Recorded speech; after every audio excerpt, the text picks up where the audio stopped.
ఇవాళ చర్చలో మనతో పాటు జాయిన్ అవుతున్నారు రాజకీయ విశ్లేషకులు ఆయచితం శ్రీధర్ గారు, అలాగే మనతో పాటు ఉన్నారు బీఆర్ఎస్ నాయకులు చిరుమల రాకేష్ గారు. నమస్తే ఇద్దరికి కూడా.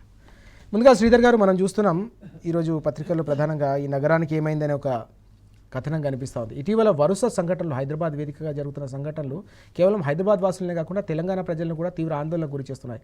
ఓవైపు కాల్పులు, మరోవైపు దొంగతనాలు, ఇంకోవైపు పెరుగుతున్న క్రైమ్ రేట్, దీనికి తోడు హైదరాబాద్లో పూర్తిగా చెత్త పేరుకుపోయి పూర్తిగా అస్తవ్యస్తంగా మారిన పారిశుద్ధ్యం.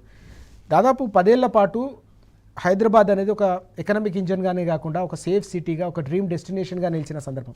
ఎందుకోసం హైదరాబాద్లో రోజు రోజుకు పరిస్థితులు ఇంత దిగజారిపోతున్నాయి? ఎందుకు ఇంత అవస్థలు ప్రజలు పడాల్సి వస్తుందంటే ఏం చెప్తారు? ప్రధానంగా ప్రభుత్వానికి ముందు చూపు ఉండాలి, ప్రణాళిక ఉండాలి, కార్యాచరణ ఉండాలి. ఈ 3 సమన్వయంగా ముందుకు సాగినప్పుడే ప్రభుత్వం విజయం సాధిస్తుంది. ఈ 3 లోపించినాయి. కేసీఆర్ గారి ప్రభుత్వంలో హైదరాబాద్ ఎన్నెన్నో పురస్కారాలు స్వీకరించింది, దేశవ్యాప్తంగా, ప్రపంచవ్యాప్తంగా. ఎంతోమంది గొప్పవాళ్ళు, వివిధ రంగాల్లో నిష్ణాతులైన వాళ్ళు హైదరాబాద్ సందర్శించారు, హైదరాబాద్ను మెచ్చుకున్నారు. హైదరాబాద్ అభివృద్ధిని వాళ్ళు వేణోళ్ళ కొనియాడారు. ఇవన్నీ వాస్తవాలే, కల్పించి చెప్తున్నారు కాదు. ఈ 20 నెలల్లో మొత్తంగా తారుమారైపోయింది. ఇవాళ హైదరాబాద్లో నేరాలు పెరిగినట్టు పోలీసులే అంగీకరిస్తున్నారు, వాళ్ళ నివేదికలే చెబుతున్నాయి. మరి పోలీసులు వాళ్ళు చర్యలు తీసుకోలేకపోతున్నారా? వాళ్ళను ఆ దిశగా పురిగొల్పే, ఆ దిశగా ప్రయత్నం చేసే ఒక ప్రణాళిక ప్రభుత్వం వాళ్ళకి ఇవ్వలేకపోతుందో తెలియదు. కానీ సంపూర్ణంగా ప్రభుత్వ వైఫల్యం. ఇందాక మీరు అన్నారు ఈ నేరాలు, ఘోరాలు, అవి మాత్రం రోజుకొకటి కనిపిస్తున్నాయి, మనం చూస్తున్నాం. అట్లాగే హైదరాబాద్ బ్రాండ్ ఇమేజ్ ఏంటి? క్లీన్ సిటీ, గ్రీన్ సిటీ అనుకున్నాం. కానీ వాళ్ళ క్లీన్ అనేది కనిపించట్లేదు ఎక్కడ కూడా. వర్షాలు వచ్చాయి, తర్వాత అన్నీ వీధులు కానీ, తర్వాత కాలనీలు కానీ జలమయమైపోతున్నాయి. వర్షాలు వచ్చినప్పుడు నిజంగానే నీళ్లు నిండుకుంటాయి. కానీ ప్రత్యామ్నాయ పరిష్కారాలు ముందే చూసి పెట్టుకోవాలి. ప్రకృతిని ఎవరూ ఆపలేరు, కానలేదు. కానీ ఇది జరగబోతోంది. ఎప్పుడైనా కానీ వర్షం ఎంత వస్తుంది, ఏ ఉపద్రవం ముంచుకొస్తుందో ఆయా శాఖలు హెచ్చరిస్తాయి ముందుగానే. హెచ్చరించినప్పుడు ప్రభుత్వం ముందస్తు జాగ్రత్తలు తీసుకోవాలి. తీసుకోకుండా అలా వదిలేస్తే, గాలికి వదిలేస్తే ఇటువంటి ఉత్పాతాలే వదిలేస్తాయి. మనం చూసాం. నిన్న ఒక పాపం 10 ఏళ్ల బాలిక హత్యకు గురైపోయింది. ఇలాంటి చాలా జరుగుతున్నాయి, దోపిడీలు జరుగుతున్నాయి. మొన్న ఏకంగా ఒక నగల షాపును దోచుకునే ప్రయత్నం జరిగింది. ఆ తర్వాత అంతకుముందు అఫ్జల్గంజ్ నడిబొడ్డులో, ఎందుకంటే హైదరాబాద్లో అత్యంత రద్దీగా ఉండే ప్రాంతం అఫ్జల్గంజ్. మరి అక్కడ ఇతర రాష్ట్రాల నేరస్తులంతా వచ్చి దాడి చేస్తే అక్కడ దానికి అతిగతి లేకుండా పోయింది. ఇవాళ వరుసగా నేరాలు జరుగుతున్నాయి.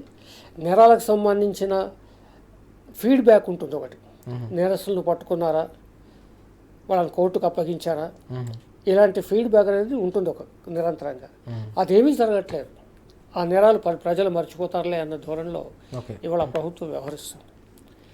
ఇవాళ ఒకప్పుడు నేరరహితమైన హైదరాబాద్, ప్రశాంతమైన హైదరాబాద్, ఒక పచ్చదనం పరుచుకున్న హైదరాబాద్, ఒక శుభ్రమైన వాతావరణం ఉన్న హైదరాబాద్, ప్రపంచాన్ని ఆకర్షించిన హైదరాబాద్ మళ్ళీ వాళ్ళ మొదటికొచ్చిందన్న బాధ హైదరాబాద్ వాసులు వెంటాడుతారు. ఇప్పటికైనా కానీ ప్రభుత్వం మేల్కోవాలి. ఎందుకంటే ప్రభుత్వం ప్రాధాన్యాలు మారినాయి. ప్రభుత్వ ప్రాధాన్యాలు, ప్రజలు, పరిపాలన, అభివృద్ధి, సంక్షేమం వాళ్ళకి అందించాలి అనే ఆలోచన ఉంటేనేమో ఆ దిశగా ప్రభుత్వం వెళుతూ ఉంటుంది. కానీ అది లేని మనం చూస్తున్నాం కదా. సంబంధిత శాఖా మంత్రులు ఆ శాఖలకు సంబంధించిన రివ్యూలు చేయడంలో కానీ, ఏమైనా సమస్యలు వస్తే పరిష్కారం దిశగా అడుగులు వేయడం కానీ, ఏవైనా అవసరమైతే ఢిల్లీ నుంచి సాధించాల్సిన హక్కులు, సౌకర్యాలు ఏవైనా సాధించడం కానీ, ఈ విషయాల్లో మంత్రులు పూర్తిగా విఫలమైపోయారు. ఇక ముఖ్యమంత్రి గారు ఆయన ఏ సభలో మాట్లాడినా అసలు కేసీఆర్ గారిని, కేటీఆర్ గారిని ప్రత్యక్షంగా, పరోక్షంగా విమర్శించడం, తూలనాడడం, తిట్టడం తప్ప ఇదిగో 20 నెలల్లో మా ప్రభుత్వం ఇది చేసింది, ఇది చేయడానికి సిద్ధంగా ఉంది, లేదంటే ఇవి మేము ఎలక్షన్ల హామీలు ఇచ్చాం కానీ మేము చేయలేకపోతున్నాం, చేస్తాం అని చర్చ ఎక్కడ మీరు గమనించండి. ఎక్కడ ఏ వేదికైనా సరే, రాజకీయ వేదికలు అంటే వదిలేద్దాం. రాజకీయ వేదికల్లో ప్రత్యర్థి పార్టీలను విమర్శిస్తారు, ప్రతిపక్షాలను విమర్శిస్తారు, అది సరే. కానీ ప్రభుత్వ వేదికల మీద, మేధావుల వేదికల మీద, సినిమా వేదికల మీద, విద్యార్థుల వేదికల మీద, నిరుద్యోగుల వేదికల మీద ఎక్కడ అక్కడ అని కాదు. గత ప్రభుత్వాన్ని విమర్శించడం తప్ప వేరే లక్ష్యంగా రేవంత్ రెడ్డి గారి ప్రభుత్వం పనిచేయట్లేదు. కాబట్టి వాళ్ళ తెలంగాణ అంతా కూడా ఒక హైదరాబాద్ పౌర సమాజమే కాదు, తెలంగాణలో ఉన్న రైతులు కానీ, కార్మికులు కానీ, కర్షకులు కానీ, పేదలు కానీ, విద్యార్థులు, యువత అందరూ కూడా ఒక సంక్షోభంలో కొట్టుమిట్టాడుతున్నారు. దాని ఫలితంగా ఇవాళ బ్రాండ్ ఇమేజ్ అంటాం మనం తెలంగాణ. ఆ బ్రాండ్ ఇమేజ్ అనేది దారుణంగా దెబ్బతింది దేశవ్యాప్తంగా. దాన్ని పునరుద్ధరించాల్సిన బాధ్యత రేవంత్ రెడ్డి గారి ప్రభుత్వం మీద ఉంటుంది. రాజకీయాలు ఉంటాయి, రాజకీయాల్లో గెలుపోవటములు ఉంటాయి, గెలవడానికి రాజకీయ పార్టీలు ప్రయత్నం చేస్తాయి, ఎత్తుగడలు, వ్యూహాలు, అది వేరే విషయం. కానీ ఇక్కడ ప్రజలు, ప్రభుత్వము, పరిపాలన అనేది ఒకటి ఉంది, రాజకీయాలకు అతీతమైంది. ఆ విషయంలో మాత్రం రేవంత్ గారి ప్రభుత్వం పూర్తిగా విఫలమైంది. కాబట్టి ఇవాళ ఇంత వర్షాలు వస్తాయని ముందే తెలుసు, తుఫాన్ హెచ్చరికలు చేస్తూ ఉన్నారు. చేసినప్పుడు మరి హైదరాబాద్ జాగ్రత్త పడాల్సింది. అట్లాగే ఇంత చెత్త చెదారం, తర్వాత గార్బేజ్ మేనేజ్మెంట్ చాలా ముఖ్యం. ప్రపంచ నగరాల్లో ఎక్కడైనా కూడా గార్బేజ్ అంటే చెత్తను తొలగించడం, చెత్త లేకుండా చేయడం అనేది ఒక పెద్ద సమస్య. ఆ సమస్యను చాలా నగరాలు చాలా అద్భుతంగా పరిష్కరించుకుంది. హైదరాబాద్ కూడా గత 10 ఏళ్లలో గార్బేజ్ విషయంలో, అంటే చెత్త విషయంలో చేసి. కానీ వాళ్ళు చాలా ఏ వీధికి వెళ్ళినా, ఎక్కడికి వెళ్ళినా, ఎక్కడికక్కడ చెత్త కుప్పలు పేరుకుపోతున్నాయి. అసలు ప్రభుత్వం పడకేసిందా అనిపిస్తుంది ప్రజలు, అదే ఆలోచిస్తారు. చాలా దారుణం. ఇప్పటికైనా కానీ రేవంత్ రెడ్డి గారు రాజకీయాలు పక్కన పెట్టండి, మళ్ళీ 3 ఏళ్ల తర్వాత తెలుసుకోండి, ఎన్నికలు వస్తాయి, అప్పుడు వేరే విషయం. కానీ ఇప్పుడు మీరు పరిపాలన దృష్టి పెట్టి మీ మంత్రులు, మీ యంత్రాంగం, మీ అధికారులు అందరూ కూడా ప్రజాపాలన పట్ల మీరు ఏదైతే హామీ ఇచ్చారో దాని పట్ల శ్రద్ధ వహించాలి. ప్రజలకు ఈ ప్రభుత్వం అవరా చాలా బాగా చేస్తుంది అనిపించాలి తప్ప, గెలిచి 20 నెలలు కాలేదు అప్పుడే ప్రజలు శాపనార్థాలు పెడుతున్నారు, ఎందుకు వచ్చింది రాబాబు అని. ఇది మాత్రం క్షేమకరం కాదు ఆ పార్టీకి కానీ, ఆ ప్రభుత్వానికి కానీ. రైట్. రాకేష్ గారు, శ్రీధర్ గారు చెప్పినట్టు మనం చూసాం 2014లో తెలంగాణ ఏర్పడిన తర్వాత, ముఖ్యమంత్రిగా కేసీఆర్ గారు బాధ్యతలు చేపట్టిన తర్వాత తొలి రోజుల్లోనే లా అండ్ ఆర్డర్ను పటిష్టపరిచేందుకు ఏకంగా పోలీసు శాఖకు రకరకాల వాహనాలు కావచ్చు, మౌలిక సదుపాయాల కల్పనకు పెద్ద ఎత్తున నిధులు కేటాయించి అక్కడి నుంచి మొదలైన ప్రస్థానం లా అండ్ ఆర్డర్లో చివరికి కమాండ్ కంట్రోల్ సెంటర్, దేశంలోనే అత్యుత్తమమైన కమాండ్ కంట్రోల్ సెంటర్ నిర్మాణం వరకు కూడా కొనసాగిన సందర్భం, దానికి సంబంధించిన ఫలితాలు కూడా మనం చూసాం. కానీ ఇటీవలి కాలంలో జరుగుతున్న ఈ పరిణామాలను మనం ఎట్లా అర్థం చేసుకోవాల్సిన అవసరం ఉంది? కేవలం లా అండ్ ఆర్డరే కాదు, పారిశుద్ధ్య విషయంలో జరుగుతున్న వ్యవస్థ కావచ్చు, దానికి సంబంధించి నీరు గారుతున్న అంశాన్ని మనం ఈరోజు పత్రికల్లో చూస్తా ఉన్నాం, దాన్ని ఎట్లా చూడాల్సిన అవసరం? గుడ్ మార్నింగ్ అండి. గుడ్ మార్నింగ్ రామరాజు గారు, మీకు, శ్రీధర్ గారికి, అదేవిధంగా టీఎస్ ప్రేక్షకులకు. ఫస్ట్ ఆఫ్ ఆల్ నిన్న అంటే చాలా దురదృష్టకరమైనటువంటి సంఘటన. ఒక రథయాత్ర చేసుకొని ఇంటికి పోతున్నటువంటి వాళ్ళకు, అది కూడా ఖాళీ ట్రాలీ తీసుకొని వెళ్తుంటే కరెంట్ షాక్ కొట్టి ఒక 5గురు దుర్మరణం చెందడం జరిగింది. నిజంగా కూడా చాలా బాధాకరం. ఎందుకంటే అది ఇప్పుడు స్పెషల్గా ఎందుకు అంటే దాని గురించే మనం ఎందుకు మాట్లాడుకోవాలంటే, మొదలు ఫస్ట్ ఆఫ్ ఆల్ రాబోయేది గణేష్ ఫెస్టివల్, గణేష్ ఊరేగింపులు జరుగుతాయి. ఒక చిన్న రథానికి ఆ విధంగా తాగితే గణేష్ మండపాలు చాలా పెద్ద పెద్దగా ఉంటాయి. ఆ తర్వాత దుర్గామాత వస్తాయి. కాబట్టి వీటన్నిటికి కూడా ప్రజల మాన ప్రాణాలను కాపాడడానికి ప్రభుత్వం సరైన చర్యలు చేపట్టాలి. ఆ చర్యలు చేపట్టకుండా ఏమైపోయిందంటే కమాండ్ కంట్రోల్ స్టేషన్ అనేది కలెక్షన్ సెంటర్ అయిపోయింది. దాంట్లో సీఎం కూర్చోవాలి, అక్కడి నుంచి వార్నింగ్లు ఇవ్వాలి, అక్కడి నుంచి బిల్డర్లను పిలిపించుకోవాలి, అక్కడి నుంచి కాంట్రాక్టర్లను పిలిపించుకోవాలి. కమాండ్ కంట్రోల్ స్టేషన్ నుంచి వాళ్ళని పని ఎక్కడ చేయనిస్తున్నారండి? రోజు వచ్చి సీఎం ఆడ కూర్చుంటాడండి. సచివాలయం లేదా? ఇప్పుడు అయితే జూబ్లీహిల్స్ ప్యాలెస్లో కూర్చోవాలి, లేకపోతే వచ్చి కమాండ్ కంట్రోల్ స్టేషన్లో కూర్చోవాలి. కమాండ్ కంట్రోల్ స్టేషన్లో వాళ్ళు అబ్జర్వేషన్ చేయాల్సింది ఎక్కడి నుంచి వెళ్ళి, వాళ్ళని ఏ పని చేయకుండా రోజు పొద్దుగాల చిక్కనే కూర్చుంటా అంటే నువ్వేం పని చేస్తున్నావు? కాబట్టి నేనేమంటానంటే కమాండ్ కంట్రోల్ స్టేషన్ పెట్టినా, ఇంకా 100 సెంటర్లు పెట్టినా, సీసీ కెమెరాలు పెట్టినా, లేకపోతే అన్నీ పెట్టినా పరిపాలన సాగించాల్సినోడు సాగించకుండా, నేనేమంటానంటే ఆ పరిపాలన గురించి పట్టించుకోకుండా ఎట్లా కమిషన్లు వస్తాయి, ఢిల్లీకి ఎట్లా కప్పం కట్టాలి, ఢిల్లీకి నా కుర్చీని ఎట్లా కాపాడుకోవాలి, నా కుర్చీ ఎవడు గుంజకుండా చూసుకోవాలి, ఈ పని మీద ఉంటే ముఖ్యమంత్రి ఇంకేం పని చేస్తాడండి? లా అండ్ ఆర్డర్ ఆయన చేతుల్లో ఉంటుంది. రోజు ఒక మర్డరు, రోజు ఒక రేపు, రోజు ఒక దొంగతనాలు, అసలు ఈ సిటీకి అంటే నేనేమంటానంటే హైదరాబాద్ అనేది ఒక సెక్యూర్డ్ జోన్గా ఉండేది. ఒక ఇండస్ట్రీ రావాలంటే, ఒక ఇండస్ట్రీ ఇన్వెస్ట్మెంట్ చేయాలంటే మౌలిక వసతుల కల్పన ఎంతనో రక్షణ కూడా అంతే ముఖ్యమని చెప్పేసి కేసీఆర్ గారు ఆ రోజు మహిళా రక్షణకు షీ టీమ్స్ ఏర్పాటు చేయడం జరిగింది. ఓకే.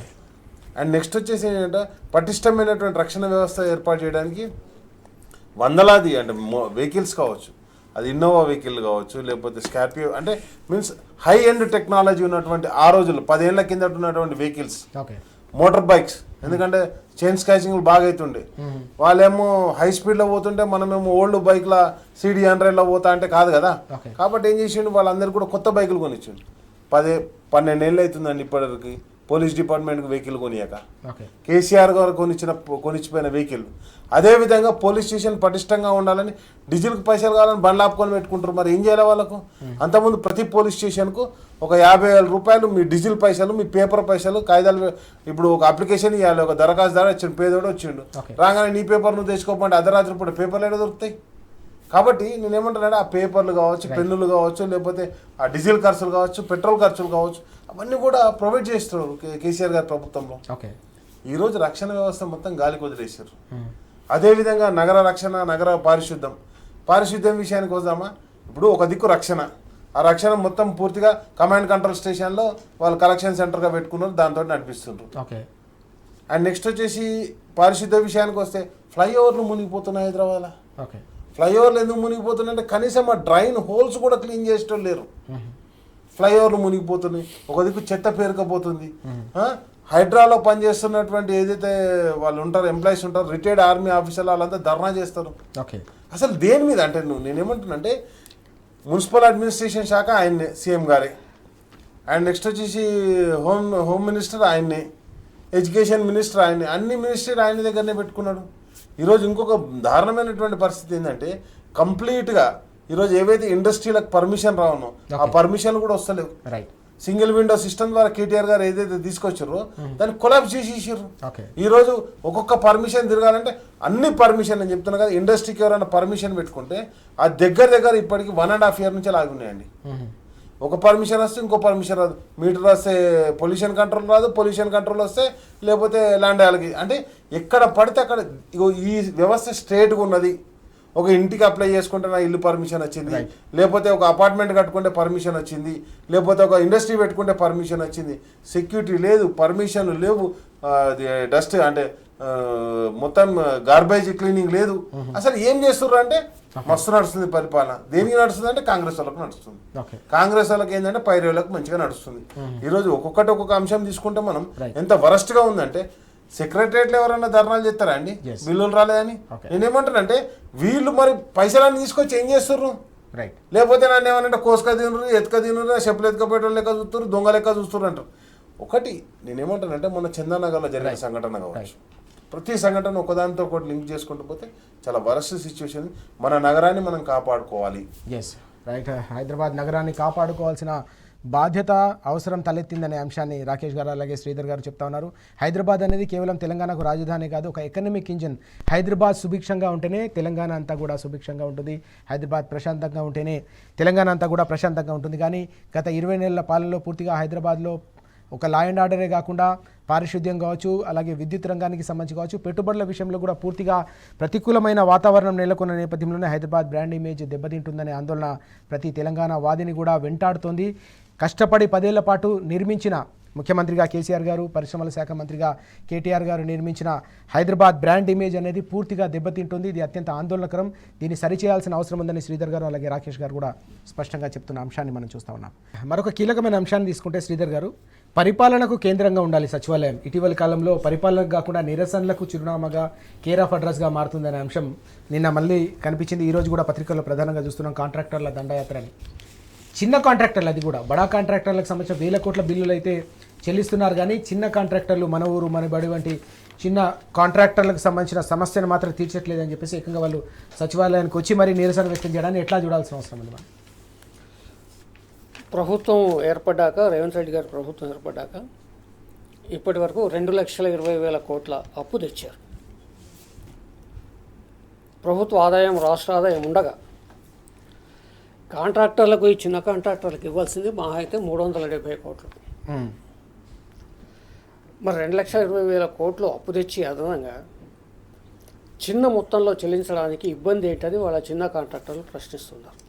ఎస్. మరి అదే క్రమంలో పెద్ద కాంట్రాక్టర్ల బిల్లులు ఆగుతున్నాయా?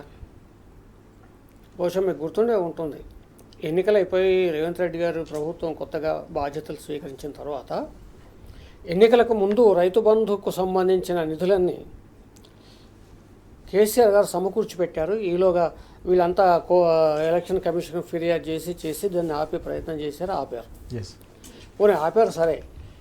ఎన్నికలు గెలిచిన తర్వాత అయినా ఆ రైతు బంధుని యథావిధిగా అందరికీ పంపిణీ చేయాలి కదా, చేయలేదు.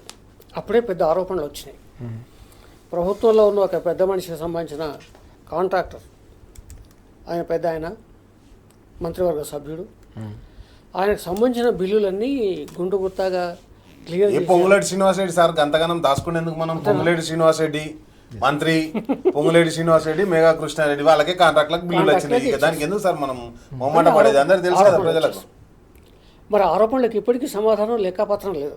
ఓకే, చెప్పాలి కదా. అయ్యా, రైతు బంధు కోసం కేసీఆర్ గారి ప్రభుత్వం ఇంత నిధులు జమ చేసి ఉంచింది, ఓకే, ఇక దాన్ని ఇట్లా మేము ఉపయోగించామని ఒక శ్వేతపత్రం విడుదల చేయాలి కదా. ఈ ఆరోపణలు వస్తున్నాయి, ఈ ఆరోపణలు వాస్తవం కాదు, ఇదిగో చూడండి మీకు లెక్క అంతా చెప్తున్నామని చెప్పి ప్రజలకు ముందుకు లెక్క ఉంచితే ఓకే, ఈ ఇబ్బంది ఉండేది కాదు కదా. ఇక ఆనాటి నుంచి ఈనాటి వరకు కూడా పెద్ద పెద్ద కాంట్రాక్టర్లు వాళ్ళ తాబేదారులు ఎవరైనా ఉంటే వాళ్ళందరూ కూడా బిల్లులు ఎక్కడికక్కడ క్లెయిమ్ చేస్తున్నారు. కానీ చిన్న కాంట్రాక్టర్లు వాళ్ళ వ్యాపార దృష్టితో చేసేవాళ్ళు కాదు, పాపం బ్రతుకు తెరువు కోసం కాంట్రాక్టులు చేస్తారు, తిండి కోసం. ఆ బ్రతుకు తెరువు కోసం చిన్న కాంట్రాక్టులు చేసే వాళ్ళందరినీ కూడా పీడించి చంపేస్తుంది ప్రభుత్వం. ఇక వాళ్ళు సహించలేరు. సాధారణంగా కాంట్రాక్టర్స్ ఎప్పుడు కూడా ప్రభుత్వానికి తిరగబడే పరిస్థితి అంత తొందరగా రాదు. ఏదో సమన్వయంతోనూ సామరస్యంగానూ బిల్లులు తెచ్చుకోవాలని ఆలోచిస్తుంటారు వాళ్ళు. కానీ వాళ్ళ సహనం నశించింది, వాళ్ళ అస్తిత్వానికి ఒక సవాల్గా ఏర్పడింది, వాళ్ళకు కుటుంబాన్ని పోషించే పరిస్థితి లేదు. అటువంటప్పుడు ఈ చిన్న కాంట్రాక్టర్లంతా నిన్న సెక్రటరేట్ మీద దండయాత్ర చేశారు, ధర్నా కూడా చేశారు. ఇది ఇంకో రకంగా ప్రమాదం ఏంటంటే, ఇలాంటి వార్తలు వస్తూ ఉంటే తెలంగాణ పరువు అనేది ఇతర రాష్ట్రాల్లో, కేంద్రం చుట్టూ, విదేశాల్లో దెబ్బతింటుంది. అరే ఇదేం ప్రభుత్వం కేవలం 360-70 కోట్లు చెల్లించలేని స్థాయిలో ఉందా? మరి ముఖ్యమంత్రి గారు అన్నారు కదా దివాలా తీసామని. దివాలా తీసాము, మరి దివాలా తీసిన రాష్ట్రానికి మేమెందుకు పోవాలి, మేమెందుకు పెట్టుబడి పెట్టాలి అనే ఒక ప్రమాదం కూడా పొంచి ఉండే అవకాశం ఉంది. ఏదేమైనా కానీ ఇది ముఖ్యమంత్రి గారికి, మా సంబంధిత మంత్రులకు ఒక అవమానకరం. చిన్న కాంట్రాక్టర్లు వచ్చి సెక్రటరియట్లో ధర్నా చేయడం, ఇది ఇంతకుముందు కూడా జరిగింది, రెండవసారి. ఇంతకుముందు చేశారు. అయితే నిన్న మంత్రి గారు భట్టి విక్రమార్క గారు ఒక స్పష్టమైన హామీ ఇవ్వకుండా, సరే సాధారణంగా చూస్తాం, పరిశీలిస్తామనే పడిగట్టు పదాలు ఉంటాయి పరిపాలనలో, అలాగే పంపించారని చెప్పేసి వార్తలు వచ్చాయి. మరి వీళ్ళ కార్యాచరణ ఏంటంటే వాళ్ళు ఆల్రెడీ హెచ్చరించారు, మీరు కనుక మాకు బిల్లులు చెల్లించకపోతే మేము స్కూళ్ళకు తాళాలు వేస్తామని చెప్పేసి. అంటే అంత సంక్షోభం దిశగా వెళ్ళేంతగా ప్రభుత్వం ఏం చేస్తోంది? అమౌంట్ చాలా చిన్నది కదా, 370 కోట్లు కదా. మరి 370 కోట్ల కోసం ఇంత సంక్షోభాన్ని ఎదుర్కొనే ప్రయత్నం చేస్తుంది. మరి నిజంగానే దివాలా తీసిందా? 370 కోట్లు ఇచ్చే పరిస్థితి లేదా? మీరు ఒక శ్వేతపత్రం విడుదల చేయండి, 20 నెలల్లో మీకు వచ్చిన ఆదాయం ఇంత, అప్పులు ఇంత, ఇవ పెట్టుబడులు ఇట్లా, మేము ఇంత ఖర్చు చేశాము సంక్షేమానికి, అభివృద్ధికి అని లెక్క ఇప్పటికీ చెప్పట్లేదు. అందువల్ల ప్రజలకు అనుమానాలు వస్తున్నాయి, కాంట్రాక్టర్లకు అనుమానాలు వస్తున్నాయి, చిన్న కాంట్రాక్టర్లకు, ఉద్యోగులకు అనుమానాలు వస్తున్నాయి. అందుకంటే అందరికీ సమాధానం చెప్పాలి. ఇవాళ మీరు గమనించండి, నేను రిటైర్డ్ ఉద్యోగిని. ఎన్నికల వాగ్దానంలో స్పష్టంగా చెప్పారు, బకాయిలు మొత్తం చెల్లిస్తాము, తర్వాత పిఆర్సీ మేము వేస్తాము, ఇవన్నీ చెప్పారు మీరు. మరి ఇవాళ కూడా ఉద్యోగులంతా వీధుల్లోకి వస్తున్నారు, వరుస పెట్టి పెన్షనర్లు వీధుల్లోకి వస్తున్నారు. మరి ఈ డబ్బంతా ఏమవుతుంది? ఇప్పుడు అన్ని రంగాల వాళ్ళు వీధుల్లోకి వచ్చి గొడవలు చేస్తుంటే యూరియా దిక్కులేదు ఇవాళ. మరి డబ్బంతా ఏం చేశారు? 2,20,000 కోట్లు అప్పు తెచ్చింది ఏం చేశారు? తెలంగాణ ఆదాయం ఏం చేశారు? ఈ లెక్కలు చెప్పాల్సిన బాధ్యత ప్రభుత్వం మీద ఉంది. ఇంకా కాలయాపన చేస్తే, దాచిపెట్టే ప్రయత్నం చేస్తే ఇది మరింతగా రగిలి ఒక తిరుగుబాటుకు, ఒక విప్లవానికి, లేదా ఒక నిలదీతకు ఆస్కారం ఏర్పడే అవకాశం ఉంటుంది. ఇప్పటికైనా ప్రభుత్వం వెంటనే చర్యలు తీసుకోవాలి. మనం చూస్తూ ఉన్నాం 20 నెలల్లో 2,20,000 కోట్ల రూపాయల అప్పు చేసిన ఈ ప్రభుత్వం ఆ నిధులన్నీ ఏం చేస్తోందో తప్పకుండా శ్వేతపత్రం విడుదల చేయాల్సిన అవసరం ఉందని శ్రీధర్ గారు డిమాండ్ చేస్తున్న సందర్భాన్ని మనం చూస్తా ఉన్నాం. బీఆర్ఎస్ పక్షాన కూడా ఇప్పటికే ఈ డిమాండ్ వినిపించిన సందర్భం పార్టీ నేతలంతా కూడా ప్రభుత్వాన్ని నిలదీసిన పరిస్థితి. కేటీఆర్ గారు కూడా తీవ్ర స్థాయిలో దీనిపై ఆగ్రహం వ్యక్తం చేశారు. పూర్తిగా కమిషన్ల సర్కారు బడా కాంట్రాక్టర్లకు 1000 కోట్ల బిల్లు చెల్లిస్తుంది, కానీ చిన్న కాంట్రాక్టర్ల పొట్ట కొడుతుందనే అంశాన్ని కూడా ఇప్పటికే ప్రస్తావించిన సందర్భం కూడా కనిపిస్తుంది. మొత్తం మీద సచివాలయం వేదికగా నిన్న జరిగిన నిరసన కార్యక్రమం ఏదైతే ఉందో ఇది సంచలనంగా మారిన సందర్భం. గతంలో కూడా సచివాలయంలో ఈ విధంగానే కాంట్రాక్టర్లు కదం తొక్కారు. 20% కమిషన్లు చెల్లిస్తే తప్ప బిల్లు చెల్లించట్లేదని చెప్పేసి ఆందోళన వ్యక్తం చేసిన సందర్భం. ఈ క్రమంలోనే ఈ మొత్తం వ్యవహారంపై తప్పకుండా శ్వేతపత్రం విడుదల చేయాల్సిన అవసరం ఉందనే డిమాండ్ మరింతగా ఊపందుకుంటున్న పరిస్థితి మనకు కనిపిస్తూ ఉంది. రాకేష్ గారు, సచివాలయంలో కాంట్రాక్టర్లు నిరసన వ్యక్తం చేయడం అనేది తొలిసారి కాదు. గతంలో కూడా ఇలాంటి సంఘటన చోటు చేసుకున్న సందర్భంలో దేశవ్యాప్తంగా కూడా తీవ్ర సంచలనం రేకెత్తించిన అంశం చూస్తున్నాం. తాజాగా నిన్న మన ఊరు మన బడికి సంబంధించిన కాంట్రాక్టర్లు కూడా మరోసారి నిన్న మెరుపు ధర్నా చేశారు. అక్కడ ఒక దండయాత్రలాగా పెద్ద ఎత్తున తమ నిరసనను హోరెత్తించిన సందర్భం కూడా మనం చూస్తూ ఉన్నాం. ఎట్లా చూడాలి వరుసగా జరుగుతున్న పరిణామాలు ఈ సచివాలయం? ఒకటి నేనేమంటానంటే, కాంట్రాక్టర్లు ధర్నా చేసిర్రు, ఒకసారి కమిషన్లు అడుగుతారు అని చెప్పి ధర్నా చేసిర్రు. కాంట్రాక్టర్లు 30%, 40% అడుగుతారు అని కాంట్రాక్టర్లు ధర్నా చేశారు. అది పెద్ద కాంట్రాక్టర్లు. ఇప్పుడు మిడ్ టైమ్ మీల్స్ వాళ్ళు మొన్న మహిళలందరినీ అరెస్ట్ చేశారు ఇంద్రపార్క్ దగ్గర. మిడ్ టైమ్ మీల్స్ ఇచ్చేవాళ్ళు, గురుకులాలకు ఫుడ్ సప్లై చేసేవాళ్ళు, ఏదైతే గ్రాసరీస్ ఉంటాయి కదా, సరుకులు సప్లై చేసేవాళ్ళు, వాళ్ళందరూ కూడా ధర్నా చేశారు. ఇంకొకటి ఏంటంటే, మనకు సచివాలయంలో ధర్నా ఎంత సీరియస్ ఉందో మొన్న రిటైర్డ్ పెన్షనర్స్ అన్న చెప్పినట్టుగా, ఎందుకంటే శ్రీధర్ గారు ఒక రిటైర్డ్ ఎంప్లాయీ కాబట్టి, మేమేమో రిజైన్ ఎంప్లాయీ, అన్ననేమో రిటైర్డ్ ఎంప్లాయీ కాబట్టి ఏదైతే ఇందిరా పార్క్ దగ్గర ధర్నా చేసింది మా పెన్షన్లు సకాలంలో అందించాలని, అదేవిధంగా ఎవరైతే రిటైర్డ్ అయ్యారో ఈ 2 సంవత్సరాల నుంచి 1.5 year నుంచి రిటైర్మెంట్ అయిన వాళ్ళ బెనిఫిట్స్ కూడా ఇవ్వలేదు ఇంతవరకు. ఆ బెనిఫిట్స్ అన్ని కూడా ఇంకా ప్రభుత్వం అట్టే పెట్టుకున్నది. అవన్నీ ఇవ్వట్లేదు. ఇవన్నీ ఒక దిక్కు అయితే, ఇంకొక దిక్కు సంక్షోభం ఏంటంటే, నిన్న నేను ఒక న్యూస్ పేపర్లో చూసిన, ఈ ఏదైతే ఫీజు రియంబర్స్మెంట్ ఇవ్వక కూడా 2 సంవత్సరాలు అవుతుంది. నేనేమంటానంటే, కేసీఆర్ గారి కంటే అద్భుతంగా పరిపాలిస్తా అని అబద్ధాలు చెప్పి అధికారంలోకి వచ్చినటువంటి కాంగ్రెస్ పార్టీ, నువ్వు ఇన్ని సంవత్సరాలు అంటే నేనేమంటానంటే, ఇదే కాంట్రాక్టర్లు మరి 10 ఏళ్ళ నుంచి ఉంచింది. ఒక్కరోజు సెక్రటరీకి వచ్చి ధర్నా ఎందుకు చేయలే? 10 ఏళ్ళు ఉన్నది ఇదే కాంట్రాక్టర్లు కదా, 10 ఏళ్ళు ఉన్నది ఇదే పెన్షనర్లు కదా. అదేవిధంగా నేనేమంటానంటే, 10 ఏళ్ళు ఉన్నది ఇదే ఫీజు రియంబర్స్మెంట్ కదా, 10 ఏళ్ళు ఉన్నది ఇదే రైతులు కదా. యూరియా గురించి అంటే ఏ రంగం తీసుకున్నా ఆ రంగంలో వీళ్ళు వ్యవస్థను కుప్పకూల్చారు. ఈరోజు యూరియా రైతులు రోడ్ల మీద ధర్నా చేస్తారు. రైతుల కష్టాలు ఎట్లున్నాయండి? పంట పండించడానికి రైతు బంధు వేయలేదని ధర్నా చేయాలి. రైతు బంధు అయిపోయిన తర్వాత పంట పండించిన తర్వాత ఆ పంట కొనుగోలుకు లేదని ధర్నా చేయాలి. ఈరోజు వానబడే పంట వేసుకున్న తర్వాత నాట్లు వేసిన తర్వాత యూరియా లేదని ధర్నా చేయాలి. రోజు రోడ్ల మీదనే ఉండాలి ప్రజలంతా. ఓ దిక్కు రైతులు రోడ్ల మీద ఉండాలి, ఓ దిక్కు విద్యార్థులు మా స్కూళ్ళలో ఫుడ్ మంచిగా లేదు, మాకు స్కూళ్ళలో ఫుడ్ బాగా పెట్టట్లేదు అని చెప్పేసి వాళ్ళు ధర్నాలు కూర్చోవాలి. ఇంకో దిక్కు వచ్చేసి ఆ ఫుడ్ సప్లై చేసేటువంటి మిడ్ టైమ్ మీల్స్ వాళ్ళు కావచ్చు, లేకపోతే గురుకులాలకు సరుకు గ్రాసరీ సప్లై చేసే వాళ్ళు ధర్నా చేయాలి, మాకు బిల్లులు వస్తలేవని. అదేవిధంగా లా అండ్ ఆర్డర్ చూస్తే ఇంకో దిక్కు కొలాప్స్ అయిపోయింది. మొత్తం ఎవరైనా దుకాణం పెట్టుకోవాలంటే, నగల దుకాణం పెట్టుకోవాలంటే హైదరాబాద్లో పెట్టుకోవద్దని ఆలోచించే కాడికి అయిపోయింది. కాబట్టి నేనేమంటానంటే, ఈరోజు మొత్తం ఏ వ్యవస్థ బాగుంది మీ ప్రభుత్వంలో? కంప్లీట్గా కొలాప్స్ అయిపోయింది. ఇప్పటికి మరి ముఖ్యమంత్రి ఏడున్నాడా అంటే, ఇప్పటికి 50 సార్లు ఢిల్లీకి పోయి వచ్చింది. 50 సార్లు ఢిల్లీకి పోయి మరి తెలంగాణకి ఏమైనా పైసలు తెచ్చినామా, లేదా ఏమైనా తెచ్చినామంటే ఏం చేయలే. కానీ మన ఏదైతే హెలికాప్టర్ ఉంటుంది కదా, తెలంగాణ రాష్ట్రం రెంట్ కట్టే హెలికాప్టర్ అయితే బీహార్కు పంపించింది. బీహార్ ఎలక్షన్ ప్రచారంలో కూడా మన హెలికాప్టర్ పోవాలి. రాహుల్ గాంధీ పాదయాత్ర చేస్తే మన తెలంగాణ నుంచి బస్సు పోవాలి. బీహార్ ఎలక్షన్లు అవుతుందంటే తెలంగాణ నుంచి పైసలు పోవాలి.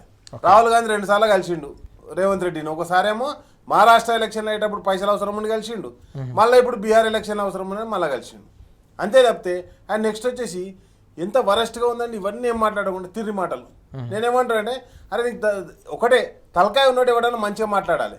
ఎంతసేపు కేసీఆర్ని తిట్టి, నేను సర్వైస్ పాపన్న బర్త్డే దానికి పోయి 42% రిజర్వేషన్, బీసీ రిజర్వేషన్ కేసీఆర్ ఆపి. అరే మరి నీ పక్కపండి మీ బాసు, నీ గురువు గారు ఉన్నారు కదా, తెలుగుదేశం పార్టీ, టీడీపీ పార్టీ ఉన్నది కదా చంద్రబాబు నాయుడు, మరి అక్కడ ఇంప్లిమెంట్ చేయమను. 50%, 60%. ఈ రాసిచ్చింది ఎవడు? కాంగ్రెస్ పార్టీ వాడు. 42% అని చెప్పేసి హైకోర్టుకు రాసిచ్చినోడు కాంగ్రెస్ పార్టీ వాడు. బీసీ రిజర్వేషన్ 50% దాటొద్దని రాసిచ్చినోడు కాంగ్రెస్ పార్టీ. దాన్ని తీసుకొచ్చి కేసీఆర్ మీద ప్రతి ఒక్క తిరిగి మాట మాట్లాడాలంటే కేసీఆర్ మీద కాదు. ఒకటే పని పెట్టుకున్నాడు. అయితే కేసీఆర్ని తిట్టాలి, లేకపోతే కేసీఆర్ చేసిరని చెప్పాలి. Okay. ఆయన ఇంకా సీఎంగా ఉన్నాడని ఫీల్ అయితే లేడు. ఆయన ఇంకా ప్రతిపక్షంలో ఉన్నట్టే ఇష్టం వచ్చినట్టు మాట్లాడుతున్నాను. నేనేమంటానంటే నీ పాలనలో ఇంకో నా పాలనకి ఇది బాగున్నది, ఓకే ఇది మంచిగా ఇంప్లిమెంట్ చేసిన, ఇది ఒకదాన్ని చెప్పుకోనికి లేదు ఆయనకు. రైట్. రోజు రావాలి కేసీఆర్ని తిట్టాలి లేకపోతే కేటీఆర్ని తిట్టాలి, వాళ్ళ అంటే వ్యక్తిగతంగా వాళ్ళని కించపరిచే విధంగా. ఎందుకంటే లీడర్లు అంటే ఐకానిక్ నాయకులు అంటే వాళ్ళని కేసీఆర్ని చూస్తున్నారు ఈరోజు. ఓకే. ఏ గ్రామంలో అయినా కానీ కేసీఆర్ పాలనలు ఎట్లుండే, మన యూరియా బత్తాలు ఎట్లా దొరికినాయి, Okay. మన పింఛన్లు ఎట్లా వచ్చినాయి, లేదా మన వడ్లు ఎట్లా కొన్నారు, లేదా మన మిషన్ భగీరథ నీళ్ళు ఎట్లా వచ్చినాయి, Right. షాది ముబారక్ ఎట్లా వచ్చింది, కళ్యాణ లక్ష్మి ఎట్లా వచ్చింది, Okay. కేసీఆర్ కిట్ ఎట్లా వచ్చింది, ఏ ఊరికి అవి మాట్లాడుకుంటారు. ఈ రోజు ఏం మాట్లాడుకుంటారు, అరే హైదరాబాద్ దొంగలు పడుతున్నట్టు హైదరాబాద్ అనే కాడికి. అండ్ నెక్స్ట్ వచ్చేసి మీరు అన్నారు గ్రోత్ ఇంజన్ హైదరాబాద్ తెలంగాణకైతే ఈ ఇంజన్కు ఉన్నటువంటి డబ్బాలన్నీ కూడా తెలంగాణ మొత్తం. ఎందుకంటే అగ్రికల్చర్ ఇక్కడ 1 కోటి మందికి తిండి పెట్టాలంటే ఎవరు పెట్టాలండి? వ్యవసాయదారుడే పెట్టాలి. అదేవిధంగా ఇక్కడ ఉన్న కరెంట్ రావాలంటే బొగ్గుబాయిలకి బొగ్గు వెళ్ళాలి. నేనేమంటున్నా అంటే ప్రతి రంగంలో ఈ రంగం మన బొగ్గుబాయిలను కూడా మోసం చేసాను. వాళ్ళకు ఏది బెనిఫిట్ ఇస్తా అని చెప్పేసి వాళ్ళని మోసం చేసి లాభాల్లో వాటా ఇస్తాను వాళ్ళని మోసం చేసిన. అంటే ప్రతి ఒక్క రంగాన్ని కూలదోసుకుంటూ పోతుండు.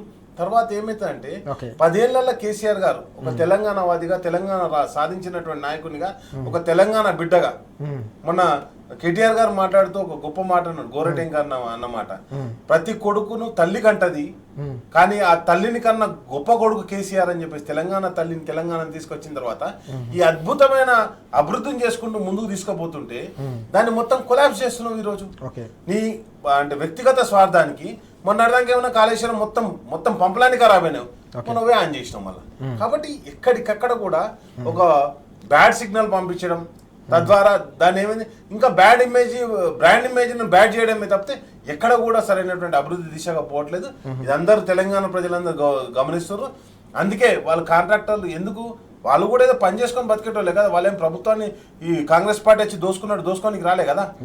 ఎవరైతే ఈ రోజు ఉన్నటువంటి వ్యవస్థలో ఉన్నటువంటి ప్రతి ఒక్కరు కూడా 10 ఏళ్లుగా కేసీఆర్ గారి ప్రభుత్వంలో కూడా పనిచేసారు.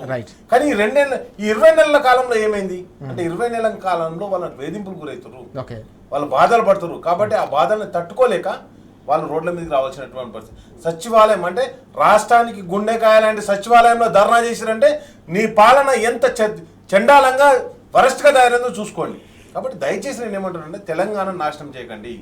కాంగ్రెస్ పార్టీ తన స్వార్థం గురించి తెలంగాణ రాష్ట్రాన్ని నాశనం చేయొద్దని చెప్పేసి మనం విజ్ఞప్తి చేస్తున్నాం. మనం చూస్తున్నాం తెలంగాణకు సంబంధించిన ఇమేజ్ పూర్తిగా దెబ్బతింటోంది.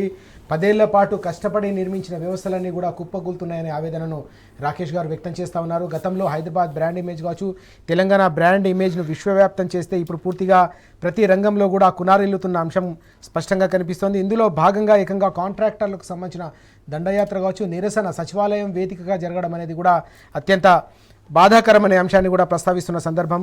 బడా కాంట్రాక్టర్లకు పెద్ద ఎత్తున మీరు ఈ బిల్లులు చెల్లిస్తున్న ఈ నేపథ్యంలో మరి చిన్న కాంట్రాక్టర్లకు ఎందుకు పొట్టగొడుతున్నారని కూడా రాకేష్ గారు అలాగే శ్రీధర్ గారు కూడా ఆవేదన వ్యక్తం చేస్తూ ఉన్నారు. ఇదంతా కూడా ఏం జరుగుతుందనే దానిపై ప్రభుత్వం స్పష్టతనివ్వాల్సిన అవసరం ఉంది. వస్తున్న ఆదాయాలు ఎటుపోతూ ఉన్నాయి, చేస్తున్న అప్పులు ఎటుపోతూ ఉన్నాయి, దీంతో పాటు మొత్తం వ్యవహారం ఆర్థిక వ్యవస్థ ఎందుకు కుప్పగూలుతోందో రాష్ట్ర ప్రభుత్వం శ్వేతపత్రం విడుదల చేయాల్సిన అవసరం ఉందనే డిమాండ్ కూడా అందరూ వినిపిస్తున్న పరిస్థితి స్పష్టంగా మనం చూస్తూ ఉన్నాం. శ్రీధర్ గారు, మరొక ముఖ్యమైన అంశం మనకు కనిపిస్తుంది. యూరియాకు సంబంధించిన కొరత తెలంగాణ వ్యాప్తంగా కూడా అన్నదాతలను ఆదిలాబాద్ నుంచి అలంపూర్ వరకు వెంటాడుతోంది. రోజు ప్రతినిత్యం కూడా పడిగాపులు పడుతున్నారు. అర్ధరాత్రి నుంచి క్యూ లైన్లు, ఓవైపు వర్షంలో కూడా మహిళలు వచ్చి కూడా ఇబ్బందులు పడుతున్న సందర్భం. అయితే ఏపీకి సంబంధించిన ప్రతిపాదనలు ఢిల్లీకి వెళ్ళగానే కేంద్ర ప్రభుత్వం మేము యూరియా ఇస్తామని చెప్పేసి కేంద్ర ప్రభుత్వం చెప్తున్న సందర్భం, తెలంగాణకు సంబంధించిన మంత్రులు ఏం చేస్తున్నారని చెప్పేసి నిన్న నిరంజన్ రెడ్డి గారు కూడా సూటిగా ప్రశ్నించారు. గతంలో 10 ఏళ్ల పాటు లేని కష్టం ఎందుకు రైతాంగాన్ని ఇంత ఇబ్బంది పెడుతున్నారు, అవస్థలు పెడుతున్నారు, పాత రోజులు అంటే ఇవేనా అని చెప్పేసి నిలదీసిన అంశం. ఎట్లా చూడాలి దీన్ని మనం? ఇందాక చెప్పినట్టుగా ప్రభుత్వానికి ముందు చూపు, సంసిద్ధత, ఈ దృష్టి లేదు. ఎప్పుడైనా వర్షాకాలం ఒక 4 నెలలు, ఎండాకాలం 4 నెలలు, చలికాలం 4 నెలలు ఎవడైనా చెప్తాడు కదా. వర్షాకాలం ప్రారంభమైంది జూన్ 1st వీక్, మృగశిర అంటాం మనం, పండగ చేసుకుంటారు. తర్వాత మాతి సెప్టెంబర్ చివరి దాకా ఉంటాయి వర్షాలు. అక్టోబర్ నుంచి ఉండవు 4 నెలలు. ఈ 4 నెలలందరి వర్షాకాలపు వ్యవసాయం కొనసాగుతుంది.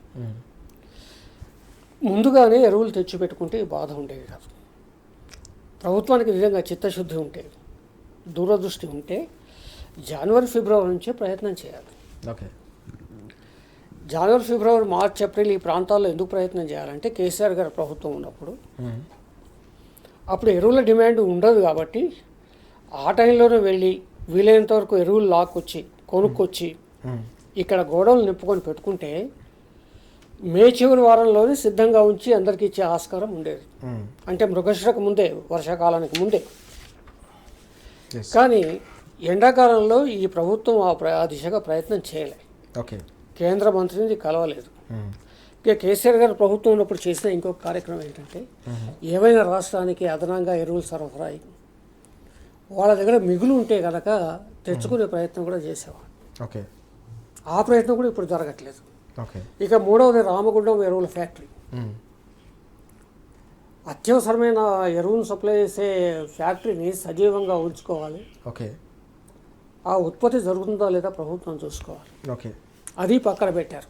ఓకే, అంటే ఈ రకంగా ముందు చూపు లేదు.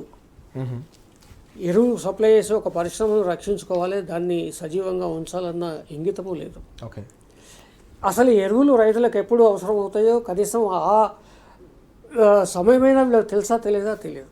ఓకే, తుమ్మల నాగేశ్వరరావు గారు ఆయన వ్యవసాయ మంత్రి, ఆయన కూడా వ్యవసాయదారుడి. రైట్.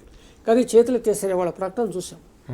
అవును, నిజమే ఎరువుల కొరత ఉన్నది వాస్తవమే, కేంద్రం మాకు ఇవ్వలేదని చెప్పేసి కేంద్రం మీద కేంద్రం ఏమంటుంది, ఇక్కడ బీజేపీ నాయకులు ఏమంటున్నారు, మేము అడగాల్సినంత ఇవ్వాల్సినంత ఇచ్చేసాం ఎరువులని వాళ్ళు అంటున్నారు.